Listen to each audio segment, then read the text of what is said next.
നിങ്ങൾ ഈ channel subscribe ചെയ്യാത്തവരാണെങ്കിൽ ഉടൻ തന്നെ ചാനൽ സബ്സ്ക്രൈബ് ചെയ്യണേ. മികച്ച പെർഫ്യൂമുകളിൽ പലതിലും അസാധാരണമായ ചില ചേരുവകൾ അടങ്ങിയിരിക്കുന്നു. പെർഫ്യൂം വ്യവസായം നമ്മൾ വിചാരിക്കുന്നതിലും കൂടുതൽ വിശാലമാണ്. പെർഫ്യൂമുകളിൽ മറ്റു പല നമ്മൾ കരുതാത്ത വിശിഷ്ടമായ വസ്തുക്കൾ ചേർക്കുന്നു. പുഷ്പങ്ങളുടെ സത്ത് ഉപയോഗിക്കുന്നതായി നമ്മൾക്കെല്ലാം അറിയാവുന്നത് ഒരു കാര്യമാണ്. എന്നാൽ ചില പെർഫ്യൂമുകളിൽ തിമിംഗലത്തിൻ്റെ ഛർദിയിൽ നിന്നാണ് എന്ന് നിങ്ങൾ കേട്ടിട്ടുണ്ടോ ഉണ്ടാക്കുന്നത്? എന്നാൽ അത് ശരിയാണോ? നമുക്കൊന്ന് പരിശോധിക്കാം. പെർഫ്യൂമുകളിൽ തിമിംഗല ഛർദി അടങ്ങിയിട്ടില്ല. എന്നാൽ അവയിൽ ചിലതിൽ ആംബർഗ്രീസ് അടങ്ങിയിട്ടുണ്ട്. പ്രത്യേക തിമിംഗലങ്ങൾ, അതായത് ബീജ തിമിംഗലങ്ങൾ, അത് സ്പേം വെയിൽ എന്ന് പറയുന്ന തിമിംഗലങ്ങൾ ഈ പദാർത്ഥം ഉൽപ്പാദിപ്പിക്കുന്നു. മിക്ക ആളുകളും ഇതിനെ തിമിംഗല ഛർദി എന്നാണ് വിളിക്കുന്നതെങ്കിലും ആംബർഗ്രീസ് ഒരു ഛർദിയല്ല. ഇത് വളരെ അപൂർവമായി ലഭിക്കുന്നതും വളരെ ചിലവേറിയതുമാണ്. ഫിസെറ്റർ മാക്രോസെഫാലസ് അല്ലെങ്കിൽ ബീജ തിമിംഗലം പല്ലുള്ള തിമിംഗലങ്ങളുടെ ഏറ്റവും വലിയ ഇനവും ഏറ്റവും വലിയ വേട്ടക്കാരനുമാണ്. ഇവ ആർട്ടിക് മുതൽ അന്റാർട്ടിക് വരെയുള്ള എല്ലാ ആഴക്കടലുകളിലും കാണപ്പെടുന്നു. അതിൻ്റെ തലയിൽ കാണപ്പെടുന്ന മെഴുകു പദാർത്ഥത്തിൽ നിന്നാണ് ഇത് ഉരുത്തിരിയുന്നത്. ഈ പദാർത്ഥത്തെ സ്പെർമസെറ്റി എന്ന് വിളിക്കുന്നു. വലിയ തലയും കൂറ്റൻ നെറ്റിയുമാണ് ഈ തിമിംഗലങ്ങളെ എളുപ്പത്തിൽ തിരിച്ചറിയാൻ കഴിയുന്നത്. ബീജ തിമിംഗലങ്ങൾ സാധാരണയായി പോഡ്സ് എന്നറിയപ്പെടുന്ന ഗ്രൂപ്പുകളിലാണ് കാണപ്പെടുന്നത്. ഏകദേശം 15 മുതൽ 20 വരെയുള്ള തിമിംഗലങ്ങൾ ഒരു പോഡിൽ ഉണ്ട്. What is ambergris? മുകളിൽ സൂചിപ്പിച്ചതുപോലെ ബീജ തിമിംഗലം ഉൽപ്പാദിപ്പിക്കുന്ന ഒരു വസ്തുവാണ് ambergris.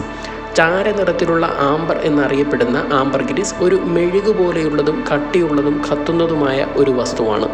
Natural history museum പറയുന്നതിനനുസരിച്ച് ambergris ഏറ്റവും വിചിത്രമായ പ്രകൃതിദത്ത സംഭവങ്ങളിൽ ഒന്നാണ്. ഇത് നൂറ്റാണ്ടുകളായി ഉപയോഗിച്ചു വരുന്നു.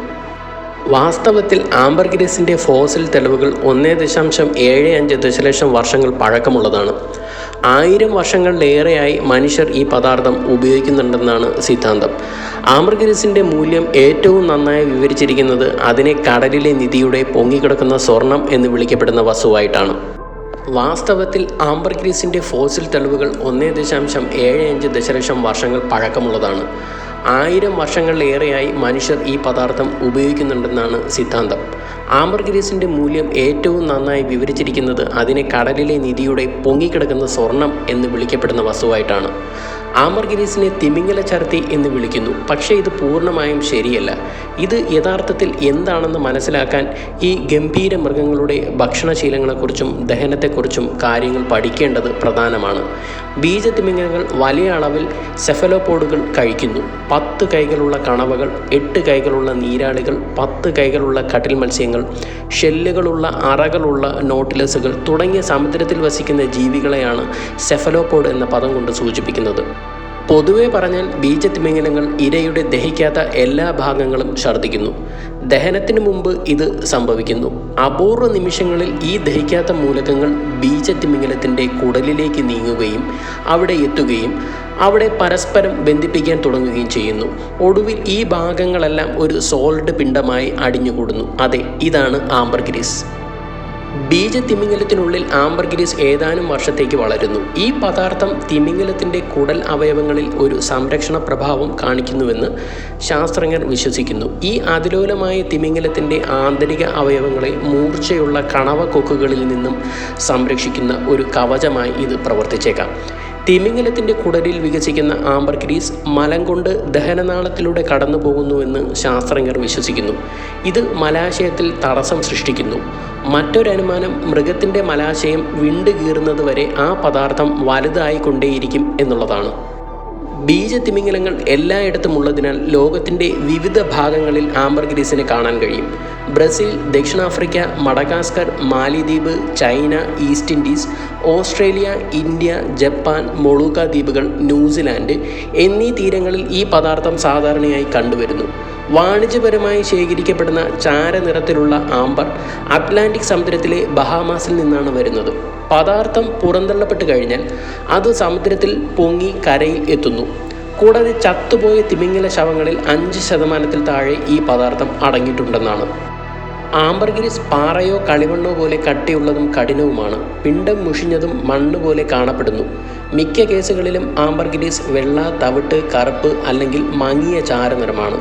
പദാർത്ഥത്തിന് ഒരു നിറം മാത്രമല്ല ഉണ്ടായിരിക്കുന്നത്, ഇത് വ്യത്യസ്ത ഷേഡുകളുടെ സംയോജനമായി കാണപ്പെടുന്നു. ഈ കെമിക്കൽ പെർഫ്യൂമുകൾ കൂടുതൽ കാലം നിലനിൽക്കാനുള്ള അടിസ്ഥാന കാരണം തന്നെ ഇവയാണ്. ഈ പദാർത്ഥത്തിൻ്റെ ഗുണമേന്മ പൊതുവെ നിർണ്ണയിക്കുന്നത് ഖരപദാർത്ഥത്തിൻ്റെ നിറമാണ്. പദാർത്ഥത്തിലെ ആംബ്രൈനിൻ്റെ അളവ് നിറം സൂചിപ്പിക്കുന്നു. ഉദാഹരണത്തിന് ഏറ്റവും വിപുലവും മികച്ചതുമായ സുഗന്ധദ്രവ്യങ്ങളിൽ പൂർണ്ണമായും വെളുത്ത ആംബർഗ്രീസിൽ നിന്നുള്ള ആംബ്രൈൻ അടങ്ങിയിരിക്കുന്നു. വെളുത്ത ആംബർഗ്രീസിൽ ഏറ്റവും ഉയർന്ന അളവിലുള്ള ആംബ്രൈൻ ഉണ്ട്. മറുവശത്ത് ഏറ്റവും വില കുറഞ്ഞ ഇനം കറുത്ത ആംബർഗ്രീസാണ്. കാരണം ഇത് ആംബ്രൈനിൻ്റെ ഏറ്റവും കുറഞ്ഞ സാന്ദ്രതയോടുകൂടി വരുന്നതാണ്. ഏതൊക്കെ പെർഫ്യൂമുകളിൽ ആംബർഗ്രീസ് അടങ്ങിയിരിക്കുന്നു? പെർഫ്യൂമുകളിൽ ആംബർഗ്രീസ് ഒരു സാധാരണ ഘടകമല്ല. കാരണം ഇത് കണ്ടെത്തുന്നത് അത്ര എളുപ്പമുള്ള കാര്യമല്ല. മാത്രമല്ല ഇത് വളരെ ചിലവേറിയതുമാണ്. അതുകൊണ്ടാണ് ഈ പദാർത്ഥം ഏറ്റവും വിശിഷ്ടമായ ചില ഉയർന്ന സുഗന്ധദ്രവ്യങ്ങൾക്കായി നീക്കി വച്ചിരിക്കുന്നത്. ആംബർഗ്രീസ് ഉള്ള സുഗന്ധദ്രവ്യങ്ങളുടെ ഉദാഹരണങ്ങൾ ചുവടെ കൊടുക്കുന്നു. ആംബർഗ്രീസിന് പുതുതായി പുറത്തിറങ്ങുമ്പോൾ നല്ല മണമൊന്നും ഉണ്ടായിരിക്കില്ല. എന്നാൽ പിന്നീട് പദാർത്ഥം ഉണങ്ങുമ്പോൾ മനോഹരമായി കസ്തൂരി മണ്ണിൻ്റെ മണമായി വികസിക്കുന്നു. നായ്ക്കൾക്ക് ഈ പദാർത്ഥത്തിൻ്റെ ഗന്ധം ഇഷ്ടമാണ്. അതുകൊണ്ട് തന്നെ ആംബർഗ്രീസ് വേട്ടക്കാർ ഇത് തിരയുമ്പോൾ നായ്ക്കളെ ഉപയോഗിക്കുന്നുണ്ട്. ആംബർഗ്രീസ് ഉള്ള പെർഫ്യൂമുകൾക്ക് സമ്പന്നവും അതുല്യവുമായ സുഗന്ധമുണ്ട്. സുഗന്ധവ്യഞ്ജന വ്യവസായത്തിലെ ഏറ്റവും മൂല്യവത്തായ വസ്തുക്കളിൽ ഒന്നാണ് ഇവ.